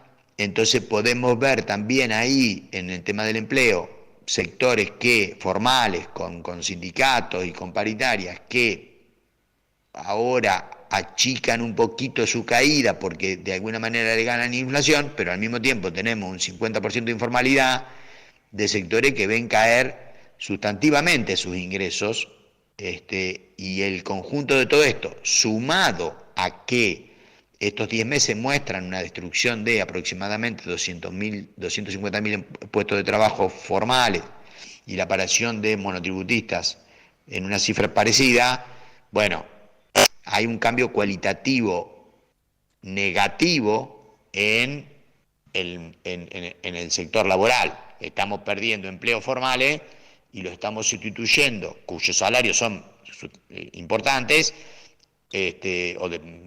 son de los más altos, y lo estamos sustituyendo por monotributistas que tienen niveles de ingresos eventuales. Entonces, ¿de dónde apuesta el proyecto de Milei a sacar dólares para estabilizar la situación macroeconómica? Del blanqueo. Esto ya está funcionando y le ha dado un buen resultado. Se han blanqueado 16.000 millones de dólares, 4.000 de esos 16.000 se fueron del sistema, volvieron a las cajas de seguridad, pero los 12.000 restantes se quedaron en el sistema financiero, lo cual es una buena señal para los mercados, y una parte de esos dólares, según cómo se los utilice, van a pasar, porque hasta ahí, que estén en el sistema financiero, no necesariamente refuerzan las reservas.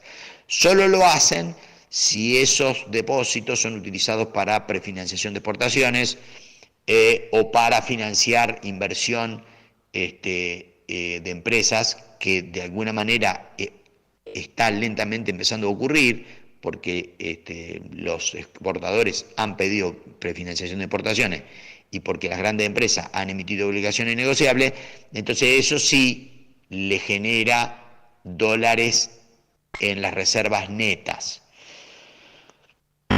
Después piensa transitar todo este camino de un año sin acuerdo con el fondo, porque el fondo le está pidiendo, o por lo menos sin acuerdo que implique mayor desembolsos del fondo.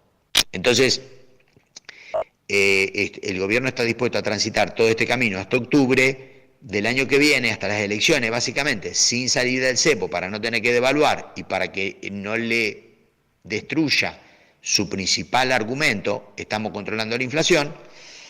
Pero eso requiere también que consiga el financiamiento privado de algunos bancos, dado garantía del oro, o sea, lo que se conoce como el repo, los repos, o sea, y eso parece que está en curso, y también dólares que vengan por el sistema del RIGI. Ahí es más difícil que eso tenga impacto concreto y abundante mientras el cepo se mantenga.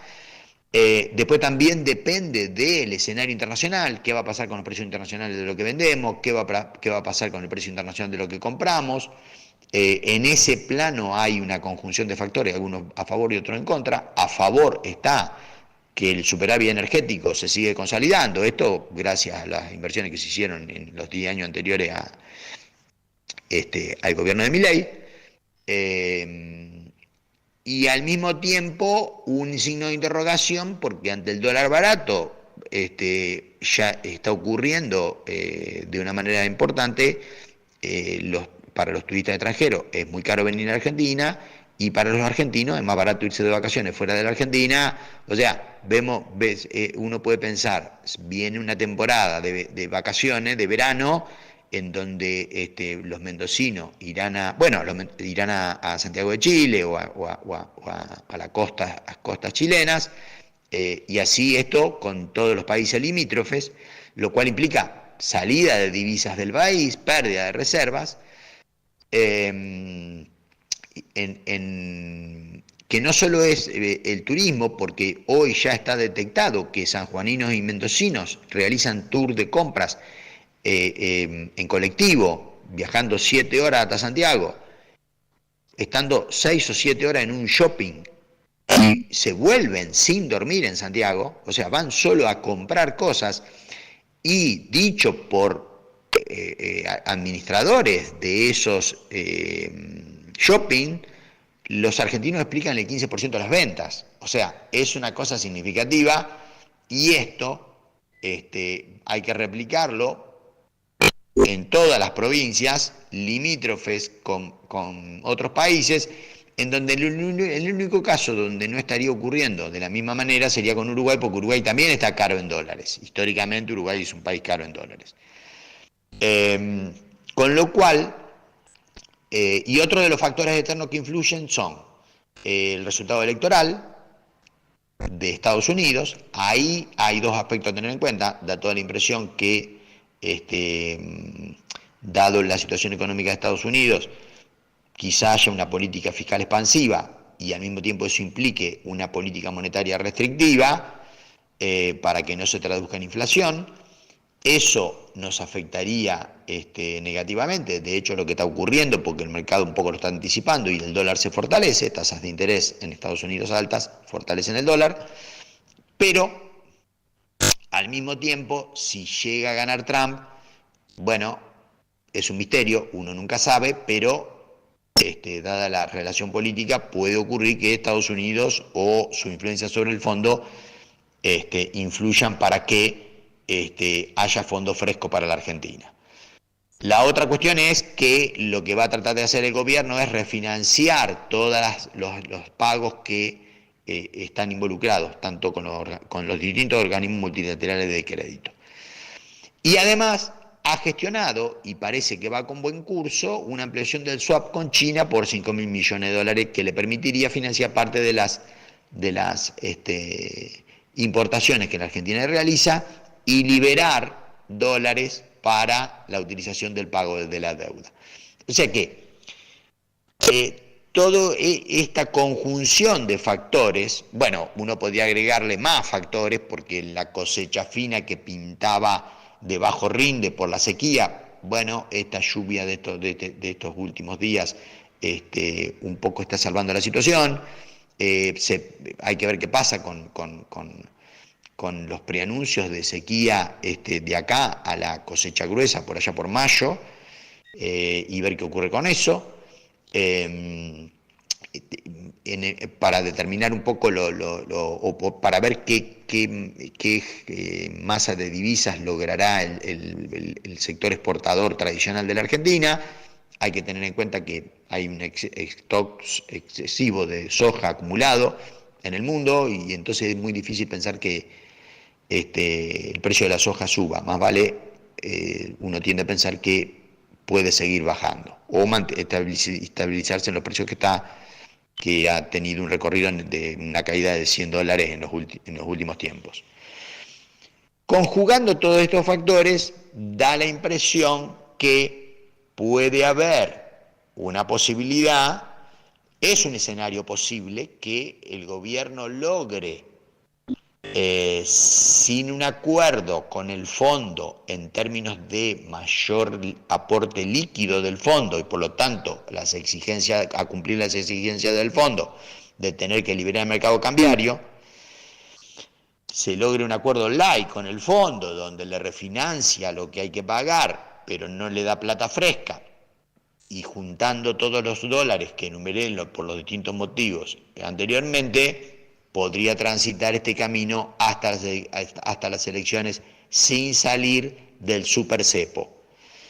Y eso le va a permitir de alguna manera, al mismo tiempo que administra el grado de aumento de las tarifas o la quita de subsidio y por lo tanto el aumento de las tarifas, como ya lo ha hecho, y fortalecer esto de que, bueno, probablemente consiga un 3% de inflación para el mes en curso y paulatinamente esto va a iría bajando durante el año próximo, y al mismo tiempo también irían bajando la tablita de devaluación, de que hoy es del 2%, la irían bajando también para tratar de disminuir entonces la inflación. Y por otro lado está la apertura de la economía o toda la flexibilización que se está haciendo para que haya ingreso de productos importados, que también tiene como objetivo que no aumenten los precios, o sea, impactar en los precios.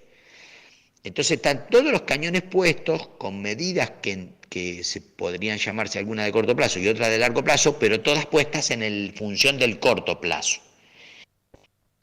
Entonces, hay un porcentaje de chance que el Milei, el gobierno y su proyecto lleguen a las elecciones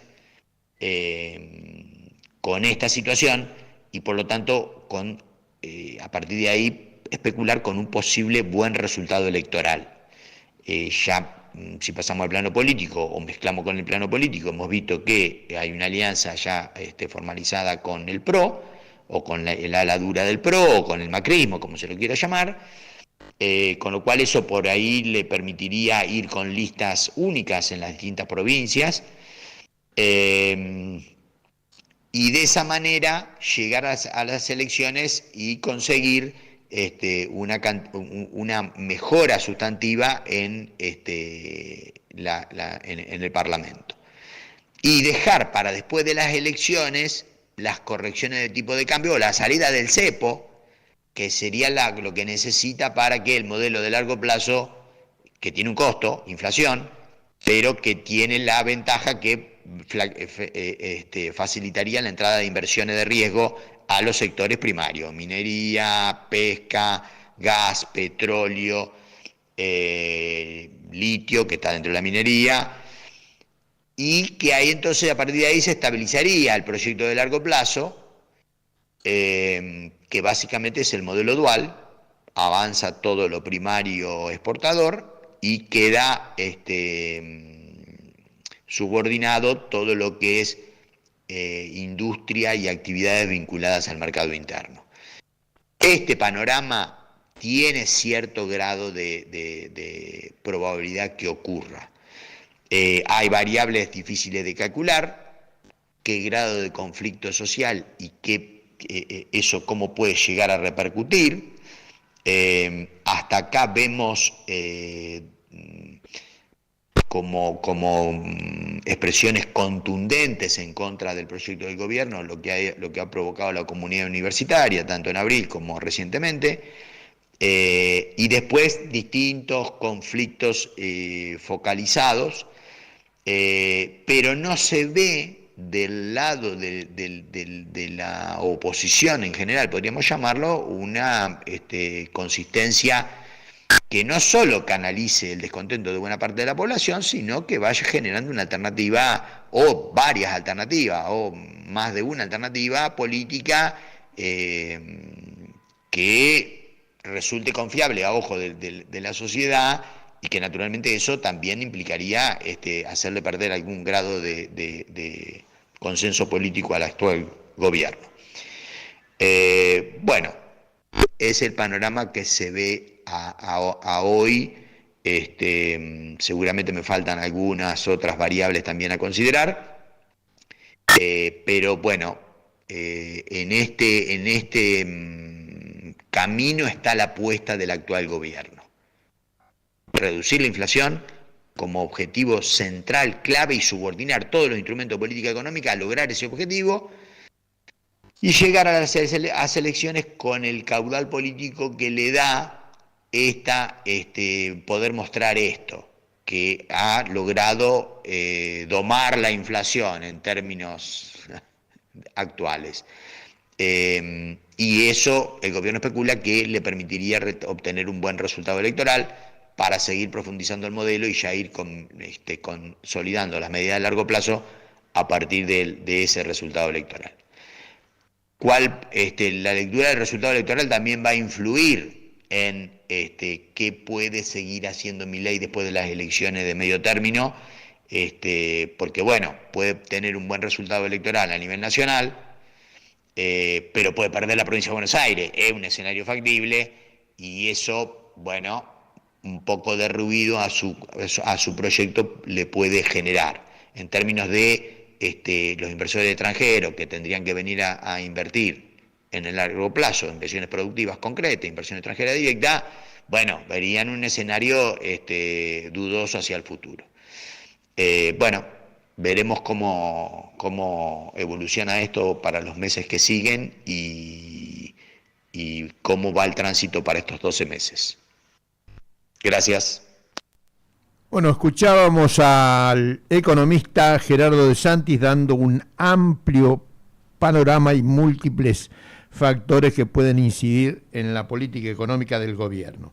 Ahora nos vamos al extremo norte de la Argentina, a la provincia de Jujuy, que el año pasado acá hicimos varias entrevistas por las luchas que dieron los docentes, los pueblos originarios, otros sectores de la población jujeña, y eso trajo como consecuencia la represión del entonces, no sé, ahora gobernador Gerardo Morales, y hay 20 compañeros perseguidos política y judicialmente. Estamos en comunicación con uno de ellos, estamos en comunicación con Miguel Ramos, un compañero referente de la agrupación AGI 20, que conocimos cuando nos invitaron gentilmente en el año 2014 y nos atendieron excelentemente.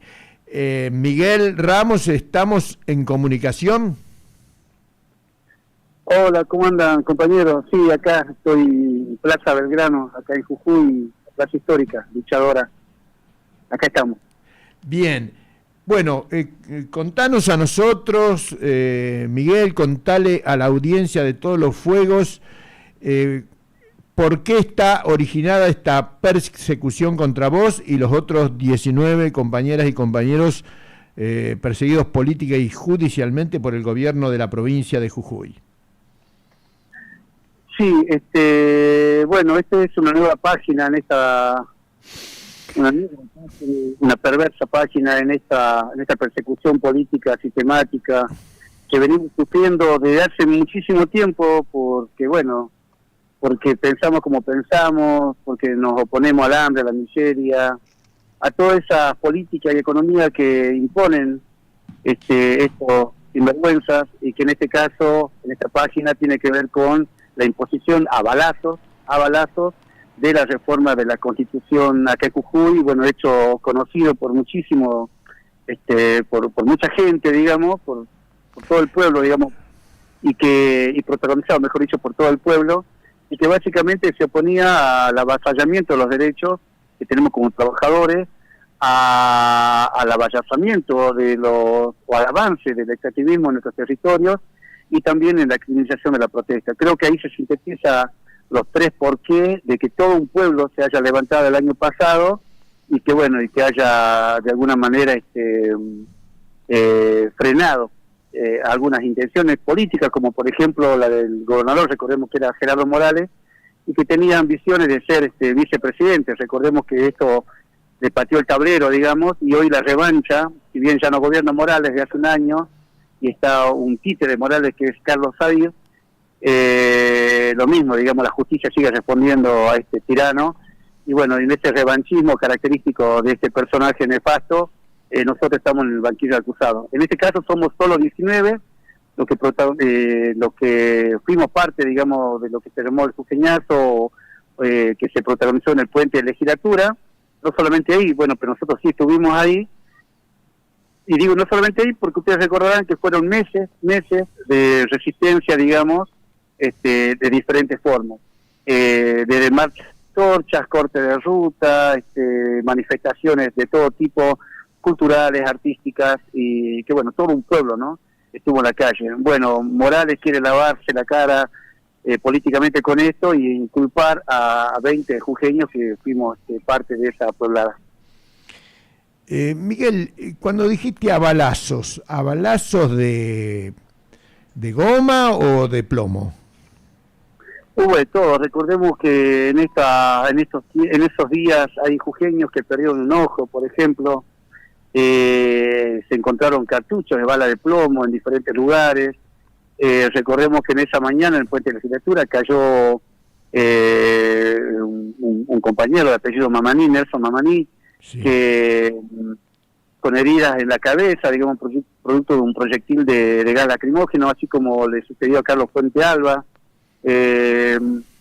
Bueno, en el caso mío, no sé, por haber estado ahí con mucho orgullo, estuvimos ahí y bueno, salimos todos, como dicen, como un colador más o menos de tantos balazos que recibimos de goma en este caso, y también apedrea y palo y todo lo que sufrieron. Algunos quedaron lisiados de por vida, otros tuvieron la desgracia de caer y conocer las celdas del Pegorriti, otros tuvimos que estar clandestinos, fugitivos durante muchos meses, porque acá en Jujuy no había en aquel momento ni hay garantías constitucionales, porque sabemos que este juicio armado, sabemos que ya tiene un veredicto, ¿no? Sabemos que en Jujuy no hay división de poderes, no hay garantías constitucionales, sabemos que en Jujuy la justicia es titireteada desde acá, desde Casa de Gobierno. El Palacio de Justicia queda en Casa de Gobierno, desde allí se dictamina a quién meter preso y a quién no. Así que bueno, esa es la situación. A balazo fue impuesta esta Constitución. Y decinos, Miguel, a nosotros, la audiencia, ¿cómo han podido, digamos, consolidar la reforma de la Constitución que avasallaba, bueno, la libertad democrática, la tierra de los pueblos originarios? ¿Cómo está la situación respecto a la Constitución? Y la respuesta popular, por supuesto. Discúlpame, ¿cómo? No te escuchaba. No, te preguntaba sobre la Constitución. ¿Cómo está el tema de la Constitución? ¿Se han podido consolidar el proyecto de reforma de Constitución? Y bueno, y la situación que atacaba las libertades, que ya lo dijiste, que atacaba la tenencia de la tierra y que y lo demás que te preguntaba, la respuesta popular a este tema. Sí, bueno, se ha consolidado esta trampa, se expresa en los continuos desalojos. Hace poco estuvieron por Buenos Aires la comunidad de Guerrero, por ejemplo, quienes han sido, digamos, desalojados de su tierra ancestralmente habitada por este pueblo, por esta comunidad originaria. Ese es producto de esta reforma. Si bien ya venía sucediendo este tipo de cosas, con esto se legitima aún más el avance en los territorios. Y desgraciadamente el caso de la comunidad de Guerrero es uno más. También pasó en La Quiaca, en otra localidad que se llama Yala, en Terico, y todo ejecutado por los mismos de siempre, ¿no? Los terratenientes de siempre, que son a la vez lo que ocupan los bancos de legislatura, o tienen, digamos, allí su ejecutor de esas leyes que les sirve para seguir defendiendo sus intereses de clase. Eso se expresa de esa manera, se expresa con la aprobación del RIGI, por ejemplo, acá en Jujuy, con instalación descarada de más, digamos, empresas mineras en nuestros territorios. Sabemos que tenemos la desgracia, porque es una desgracia estar parado sobre el litio, porque esta sed insaciable de capitales hace, digamos, que no escatime ningún tipo de recursos, ni frene ningún tipo de artimaña para avanzar en nuestro territorio. Eso lo avala. Y el juicio mismo en el que estamos nosotros hoy día sufriendo, que no somos los únicos. Esto tiene que ver con lo del 20 de junio, pero recordemos que 3 días antes, el 17 de junio, fue en Purmamarca, anteriormente en Abrapampa, después el 9 de julio también hubo otra acción fuerte, y en cuanto a represión, en cuanto a resistencia que hubo, siempre, digamos, terminamos nosotros en el banquillo acusado, y nadie dice nada, y la justicia no avanza, por ejemplo, con estos chicos que perdieron el ojo, con todas las madres que fueron golpeadas, esa represión salvaje, nadie se hace cargo quién ordenó, sabemos de dónde viene, pero la justicia, como te decía. Entonces, de esa manera se expresa, digamos, la concreción de esto, digamos, de esta reforma avala todo eso. Y Miguel Ramos, en lo que sea posible, ¿cómo está la situación de la organización popular en los distintos niveles, social, reivindicativo, político? ¿Pueden dar alguna respuesta a la hegemonía que se expresa a nivel nacional del gran capital?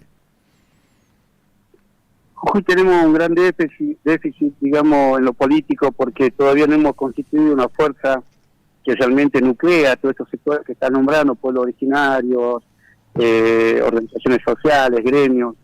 Creo hay mucha división en torno a eso, o también hay, digamos, mucha, todavía desgraciadamente, esperanza en los partidos tradicionales, que bueno, que son los que nos han llevado a esta situación. En Jujuy ganó Milei, por ejemplo, en muchas comunidades, es algo que no se puede creer, pero eso entendemos que es a falta de una propuesta política del lado nuestro.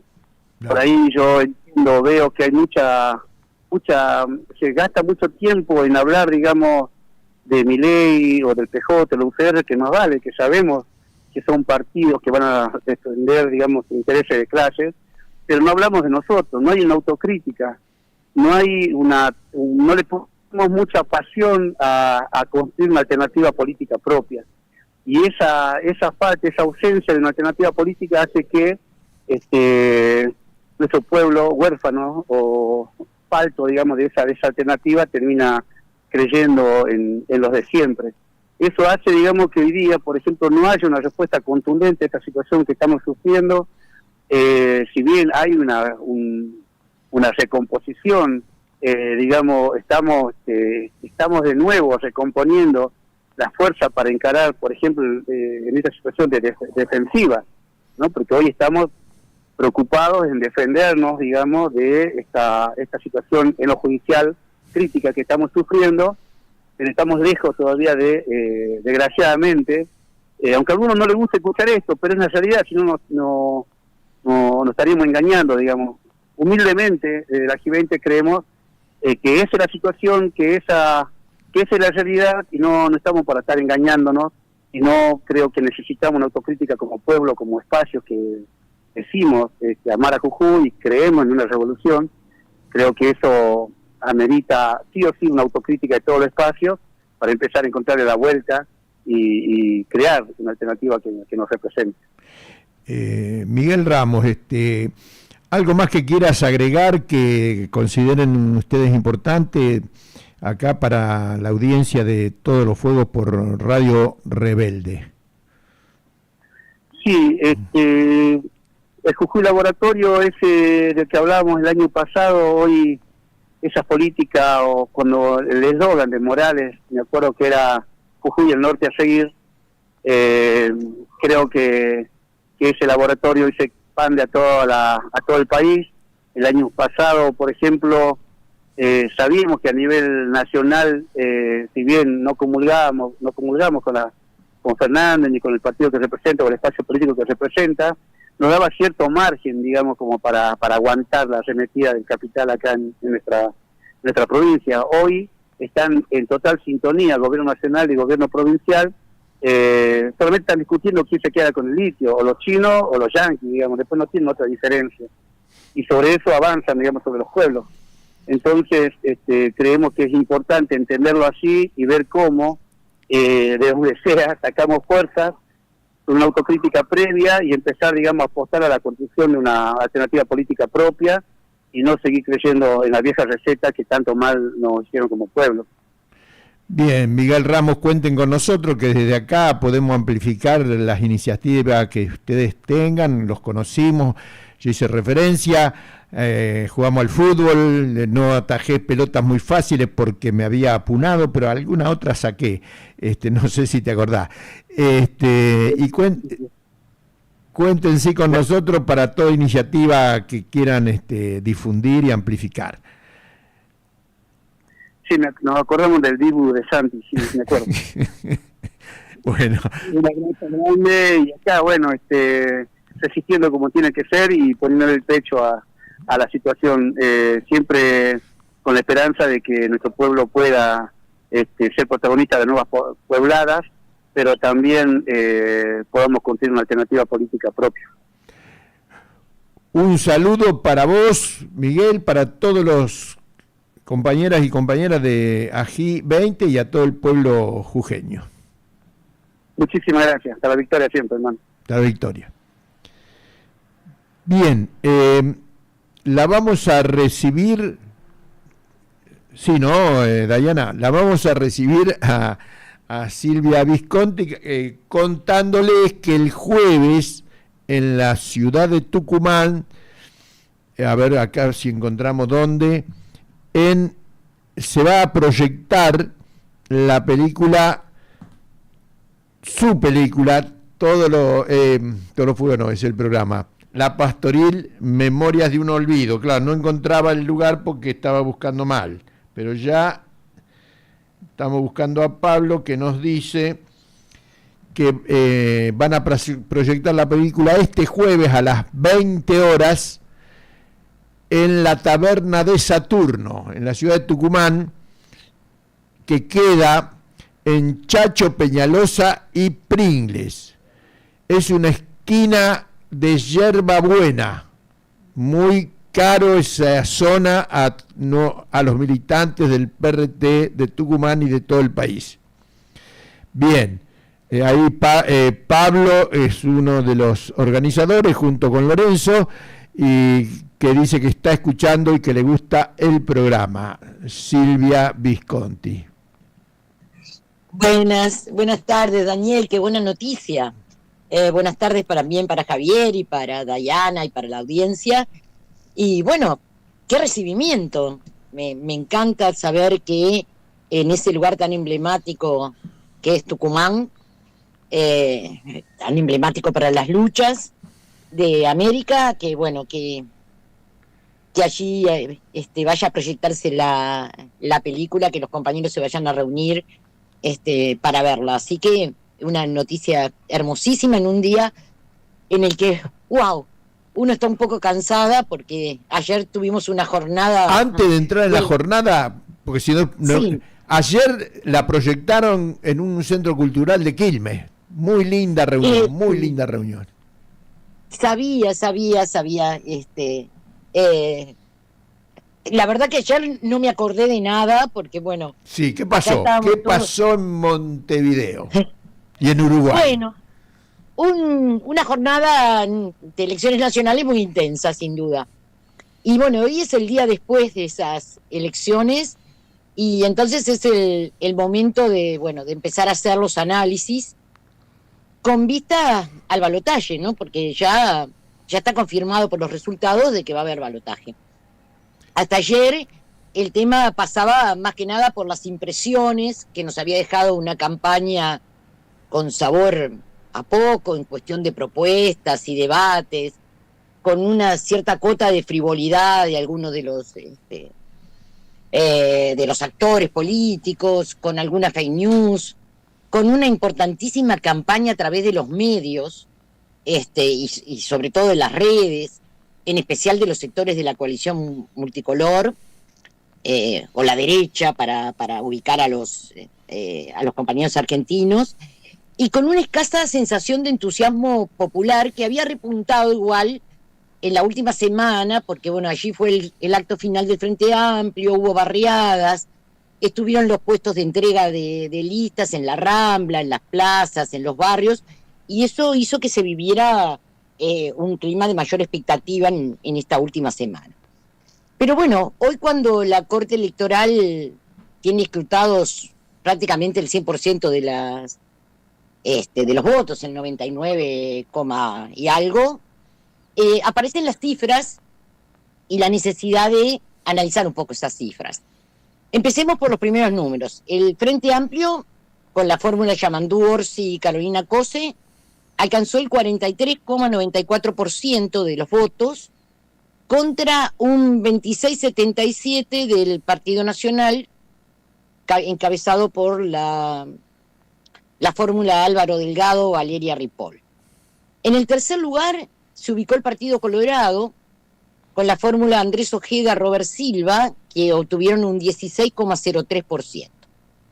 Y después, Cabildo Abierto, del general retirado Manini Ríos, la derecha más derecha prácticamente, también integrante de la coalición de gobierno, obtuvo un 2,45%, y el Partido Independiente de Pablo Mieres, que fue hasta ayer nomás el ministro de Trabajo de este gobierno, por lo tanto también es coalicionista, con un 1,71%. Estas cifras confirman el balotaje porque ninguno de los dos candidatos más importantes alcanzaron el 50%. Y ese es un poco el escenario que ya estaba pronosticado por todas las encuestadoras previo a las elecciones. Yo un poco lo comentaba la semana pasada, ¿no? De que el escenario más factible era que hubiera una segunda vuelta. También estas cifras sitúan al Frente Amplio como el partido que más creció con respecto a las elecciones del 2019, porque en ese momento recordemos que el Frente Amplio obtuvo un 39% y ahora está creciendo entonces casi 5 puntos. Y es también el partido más votado en el país. Pero podemos decir que igual no se cumplieron las expectativas que se habían creado una parte de los Frente Amplistas, que hablaban de porcentajes piso que llegaran al 46%. Algunos más optimistas incluso hablaban del 47%, pero por lo menos había una especie de consenso entre la militancia Frente Amplista de llegar a un 46% de los votos. Los datos muestran algunas otras cosas. Primero, el desplome del grupo de ultraderecha Cabildo Abierto, que pasó de tener un 11% del electorado a ese magro 2,45% del que hablamos recién. Con ello surge la pregunta de hacia dónde migraron esos votos de derecha.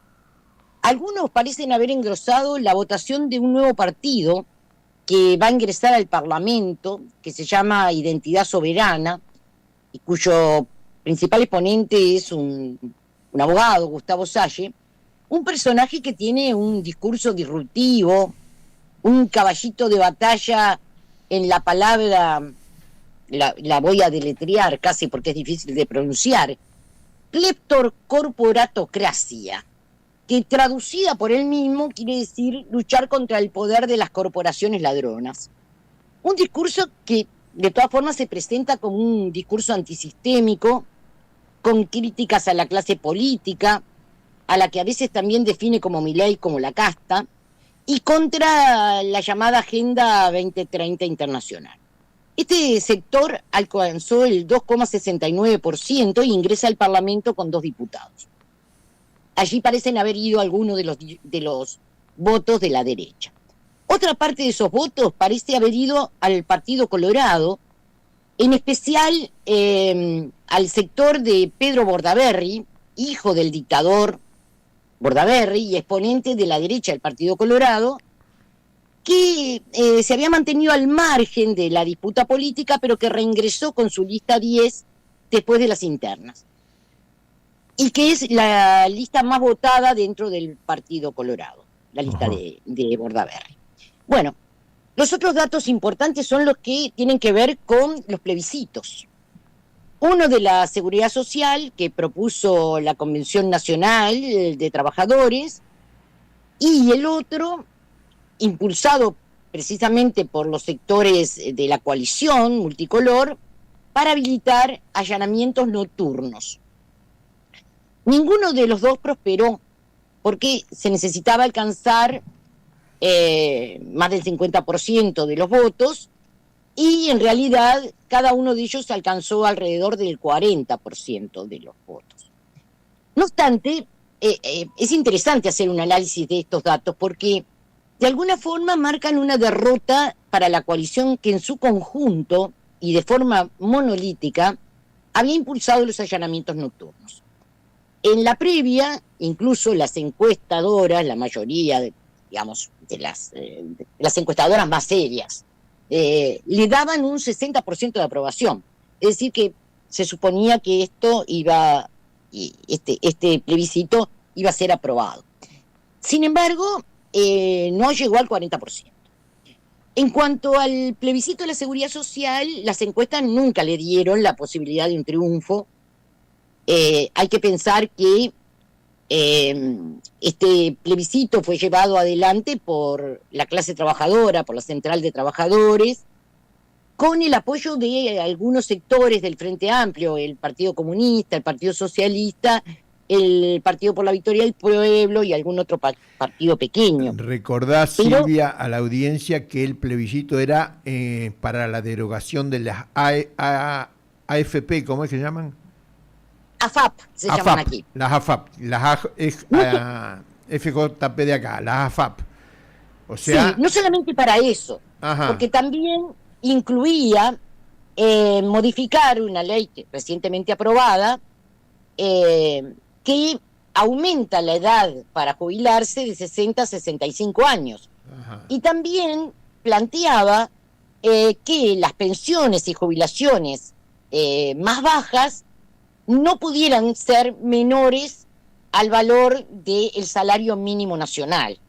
Es decir, que eran varias medidas importantes que, bueno, se oponían de alguna manera a una ley que recientemente se había aprobado y que tiene todas estas consecuencias, además de convertir en obligatoria se me ocurre una pregunta táctica. Sí. ¿Fue conveniente sumar varias reivindicaciones, aunque fueran todas sentidas y justas, en cuanto al resultado final? No podía ocurrir que tantas cosas restara votación.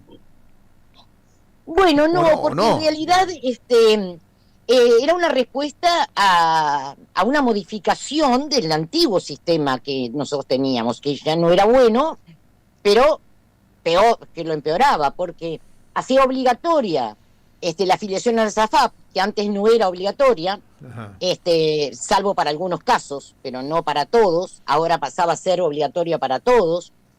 El aumento de la edad, que es un grave problema, porque hay muchas profesiones y muchos trabajadores que a los 65 años no llegan, y además, y por lo tanto y tampoco llegan con los años que se les pide, ¿verdad? 30 años de trabajo, sobre todo pensemos en los trabajadores de la construcción, en los trabajadores de los frigoríficos, ¿verdad? Es decir, trabajadores que tienen que realizar enormes esfuerzos físicos y que generalmente no llegan a los 65 años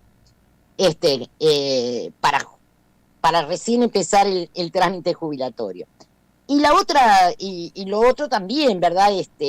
Las pensiones y las jubilaciones en el Uruguay no han tenido aumento prácticamente durante este último gobierno, lo que hace que la gente gane 14.000 pesos. 14.000 pesos es algo imposible cuando un alquiler de los más bajos en un barrio periférico y una casa pequeña sale más que 14.000 pesos. Entonces, es condenar a la gente realmente. La idea era, por lo menos, llevarlo al valor que tiene un salario mínimo, que también es miserable, porque anda en los 24.000 pesos, pero bueno. Sí, mejor que de 12. Alguna manera, el doble. Claro, que de alguna manera ayuda un poco. Y fíjate que, si bien el plebiscito no fue aprobado, alcanzó también alrededor del 40%, es decir, 1 millón de personas lo votaron. Y esto, con un plebiscito que no contó con el apoyo de ninguno de los sectores de la coalición, y tampoco con la mayoría del Frente Amplio, porque es una cifra muy importante, y deja abierto entonces la necesidad que va a tener el próximo gobierno de ocuparse del tema y por lo menos replantearse una discusión sobre, esta ley que se aprobó. Claro. Bueno, sí. Ayer, cuando se conocieron las primeras cifras ahí por las 20:30, muchos frente amplistas se sintieron decepcionados porque esperaban, como decíamos, una mejor votación, más allá de que resultaba el partido más votado. E increíblemente, el Partido Nacional y el Partido Colorado festejaron, a pesar de que el Partido Nacional perdió votos, pero bueno, porque sumando todos los grupos de la coalición, superaban en un par de puntos al Frente Amplio. Pensemos que el Partido Nacional votó incluso 2 puntos menos por debajo de las cifras que obtuvo en el 2019, y bueno, y el socio Cabildo Abierto varios puntos por abajo. Entonces, estas diferentes sensaciones, muy subjetivas por supuesto, se transfirieron a los discursos que se hicieron ayer, que hicieron que, bueno, el discurso del Frente Amplio fuera un discurso más bien mesurado, de agradecimiento a los militantes y apostando, bueno, a reforzar la militancia para obtener los votos que le harían falta en la segunda vuelta, pensando en un tema que es bastante complejo, y es que hay alrededor de un 5% de votos en blanco y anulados, que es muy alto el porcentaje en Uruguay, siempre era del 3% como máximo y ahora llegó a 5%, lo que muestra esa especie de, bueno, de mirada crítica hacia los partidos políticos, ¿no?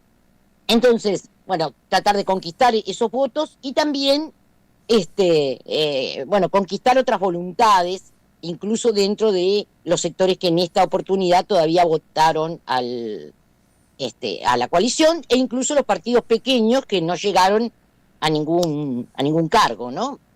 En donde habría algunos que están más cerca de la derecha y otros que pueden estar más cerca de la izquierda. En realidad, a pesar de esta lectura primaria, que podría decir, bueno, el Frente Amplio es el partido más votado, por otro lado podría verse desde el otro lado, bueno, pero la coalición en su conjunto lo supera por unos poquitos puntos. En realidad, las cifras duras tienen como ciertos problemas. Es mucho más complejo el análisis. ¿Por qué? Bueno, porque con estas cifras obtenidas, el Frente Amplio obtuvo ya la mayoría en el Senado. Una mayoría propia de 16 senadores, con lo que queda muy bien posicionado para la segunda vuelta, en tanto es el partido que mejor le puede dar la posibilidad a la gente de pensar en la gobernabilidad, porque tiene un Senado en el que hay mayorías propias. Mientras que el Partido Nacional no alcanza ni siquiera a tener la mayoría en diputados. La bancada Frente Amplista, que tiene 16 integrantes, tiene 9 senadores del grupo de Mujica, el MPP, Mujica y sus aliados, ¿no? Porque él hizo una serie de alianzas. 2 del Partido Comunista y sus aliados, 1 del sector de sereñista, de Astori, Vergara, 1 del sector de Carolina Cose, la candidata a vicepresidenta, 1 del Partido Socialista y sus aliados, entre ellos el PVP, 1 de la vertiente artiguista y 1 de la lista 711 que, increíblemente, porque nadie lo esperaba, que es un sector que está vinculado a lo que fue la lista de Sendik, hijo. Ajá. Que fue vicepresidente, que tuvo que renunciar en el gobierno de Tabaré Vázquez. Bueno, solo 3 partidos entonces integrarán esta vez el Senado Nacional, Partido Colorado y Frente Amplio, porque los demás partidos, Cabildo Abierto en realidad, perdió sus senadores. En este conteo primario, ninguno de los bloques consigue la mayoría en la Cámara de Diputados. El Frente Amplio va a tener 48, la coalición multicolor aparentemente 49, y va a haber 2 diputados de ese grupo nuevo, la Identidad Soberana, el partido de Gustavo Salle, que tendrá la llave para la negociación. Es decir, va a haber que negociar con él para tener allí mayorías en diputación. Si el Frente Amplio acaba confirmando su banca 48, que todavía no están todos los porcentajes, porque bueno, faltan los votos observados, y es bastante complejo el sistema, terminará sumando 6 diputados a los que había obtenido en las elecciones pasadas, en el 2019. Y el Partido Nacional bajaría 1 diputado, los colorados subirían 4, el Partido Independiente retiene el único candidato que tiene, y Cabildo Abierto queda con 2 diputados y pierde 9 bancas. Es decir, que aquí no habría tantos motivos para que festejara la coalición. En esto, digamos, realmente el Frente Amplio tendría un buen motivo para festejar. Esta constitución del Parlamento, por lo que decimos, es favorable al Frente Amplio, porque en caso de llegar al gobierno, le asegura, como decíamos, un Senado con mayorías y la posibilidad de negociar con Sallen diputados, sin que el Partido Nacional tenga mayorías propias para trancar en ninguna de las dos cámaras. Para el Partido Nacional, el panorama no aparece como el mejor, porque el Frente Amplio, aunque ganara el Partido Nacional, y entonces su candidata a la vicepresidenta pasara a integrar el Senado, igual no le alcanzaría, tendría 15 votos y el Frente Amplio 16. Así que seguiría manteniendo la mayoría del Frente Amplio. Este es el panorama que vaticina una etapa muy movida desde hoy hasta el 24 de noviembre, ¿verdad? Porque hay muchísimas incertidumbres. Los candidatos en sus discursos de ayer, en realidad no tenían tan claro cuando se hicieron estos discursos esta situación de la que ahora tenemos para analizar. Es decir, todavía no había datos suficientes como para pensar en que el Frente Amplio iba a obtener mayorías en el Senado. Esto ha cambiado un poco la perspectiva, y si nosotros escuchamos hoy a integrantes del Frente Amplio hablando en los medios, era mucho más optimista su discurso que el de ayer, que sin ser pesimista, en realidad apuntaba, digamos, a contemplar esa especie de bajón que había tenido la militancia, ¿no? Ayer Yamandú Orsi decía: orientales de todos los rincones, somos un gran país en el que nadie aquí es más que nadie. Un país que tiene que crecer gracias al esfuerzo y el trabajo y buscar que nadie quede rezagado, que nadie se nos quede atrás. Por eso queremos ganar. Y por su parte el Partido Nacional decía: hoy empezamos otra etapa con una lógica diferente. Las urnas hablaron, Uruguay se expresó en libertad y el Uruguay expresó que la coalición es el proyecto político más votado de nuestro país. Hoy el clima no es ese mismo de ayer, y bueno, ahora habrá que ver cómo se posicionan cada uno de estos dos candidatos, y sobre todo también ver después las instancias de la militancia, de los distintos sectores, porque hay que ver, ¿no?, que también estas elecciones dejan a un MPP casi mayoritario absoluto dentro del Frente Amplio, con un 57% de los votos. Desequilibra un poco la interna del Frente Amplio. Pero bueno, habrá que ver qué es lo que pasa, y esperemos que en esa segunda vuelta el Frente alcance mayorías, porque bueno, a pesar de que no es la solución, por lo menos es un mejor horizonte. Bueno, ojalá. Nosotros también sumamos a esa esperanza de que el Frente Amplio gane, con las mismas observaciones que tienen ustedes. Pero bueno,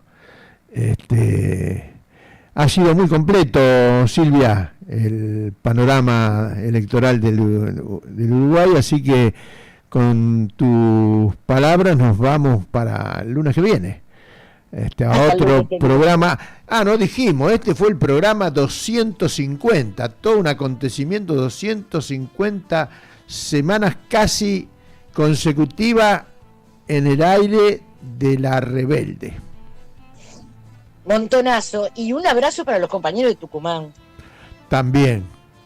Y un agradecimiento de mi parte y supongo, y también por supuesto de Marcelo. Muchas gracias. Silvia, Marcelo que está por ahí, y nos fuimos hasta el lunes que viene. Chao, Dayana.